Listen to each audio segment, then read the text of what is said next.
What if I told you the version of you sitting right now, scrolling, waiting, hesitating, is the weakest you will ever be?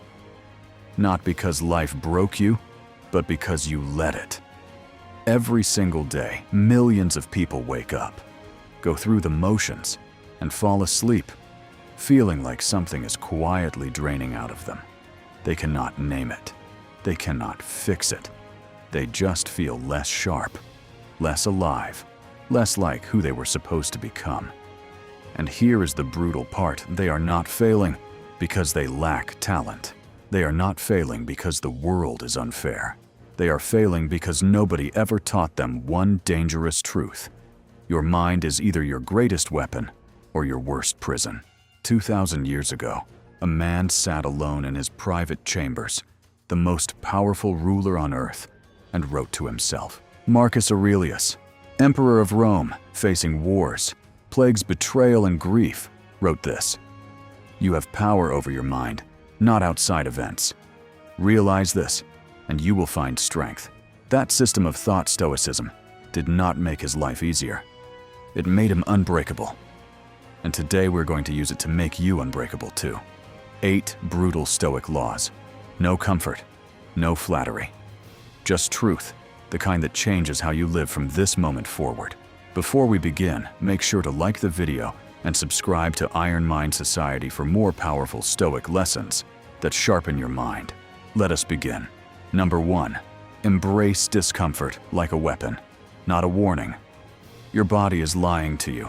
Every time you feel the resistance, the urge to stay in bed, avoid the hard conversation, delay the work your nervous system sends. One clear message: turn back. But here is the truth. That signal is not a warning.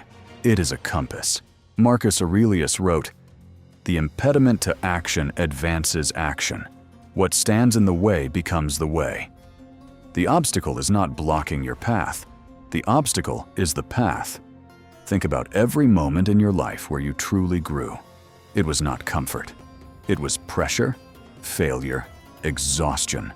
Moments that forced you to rebuild. Seneca even trained himself through discomfort. He slept on the floor, ate the simplest food, and wore rough clothes, not because he was poor, but because he was preparing for hardship. Modern life sells comfort, but comfortable people rarely grow. The Stoics practiced voluntary hardship so that when life forced difficulty upon them, they would not break. Choose one discomfort today: a cold shower, a conversation you have been avoiding, sitting alone with your thoughts. Warriors are not made in comfort. They are made in friction. Drop this in the comments. My discomfort is my training. Number 2. Your emotions are not your identity. Think about your worst decisions. How many were made calmly, and how many were made while you were angry, hurt, embarrassed, or afraid? Epictetus said it clearly. Any person capable of angering you becomes your master. The driver who cuts you off, the person who insults you, the message that ruins your mood. You handed them control of your mind. Stoicism does not ask you to stop feeling. Anger, fear, and grief are real. But the Stoic steps back and observes them instead of obeying them. Feel it. Name it. But don't let it control you. Next time something triggers you, pause and ask yourself, one question: is what I am about to do serving me or destroying me? That pause is freedom. Number 3. Stop waiting for the world to be fair. Nobody is coming. The promotion was not fair. The breakup was not fair. The opportunities others had that you did not fair. And none of that changes what you must do next. Marcus Aurelius saw injustice daily while ruling the Roman Empire. Yet he wrote, "You can commit injustice by doing nothing." The Stoic mindset is simple. Life owes you nothing. The average person waits for conditions to improve. The Stoic improves himself until conditions stop mattering. Stop asking, "Why did this happen to me?" Start asking, "What does this require of me now?" That question changes everything. Number 4. Control the controllable release.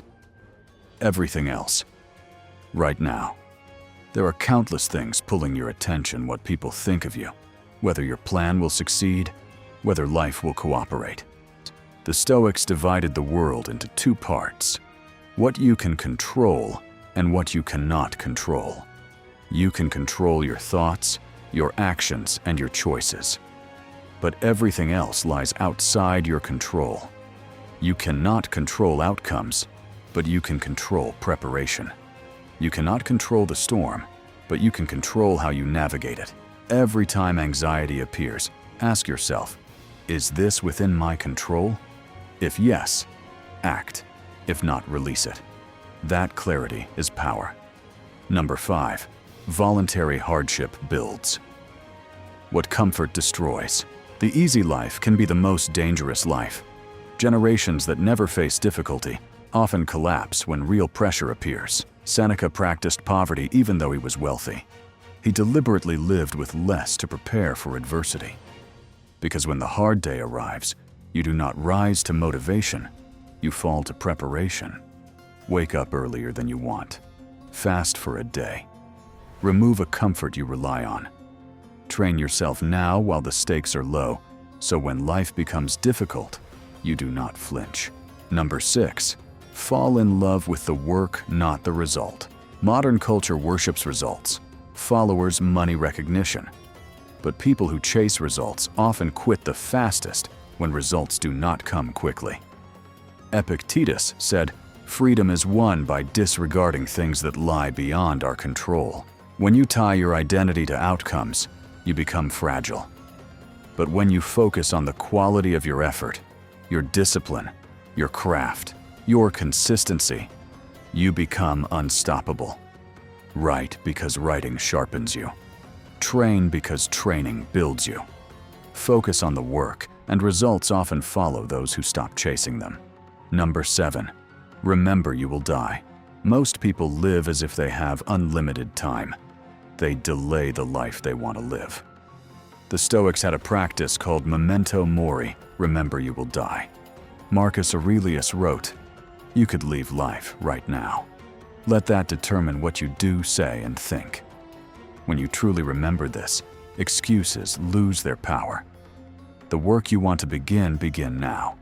The person you want to become them now. Time is not just limited, it is sacred.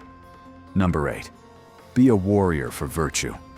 Not applause. Modern life measures worth by attention, likes, praise, recognition. But Marcus Aurelius wrote, "Just that you do the right thing. The rest does not matter." If your motivation is applause, you will always be controlled by the crowd. But when your actions are guided by your own values, you become unshakable. In a world of performance, be genuine. In a world addicted to approval, be free. If you made it this far, something in you is ready. Not for an easier life, but for a stronger one. Stoicism does not promise comfort. It offers something better, unshakable strength. Drop this in the comments. I choose strength over comfort. And if this video gave you value, like the video and subscribe to Iron Mind Society for more powerful Stoic wisdom that helps you master your mind. I will see you in the next video.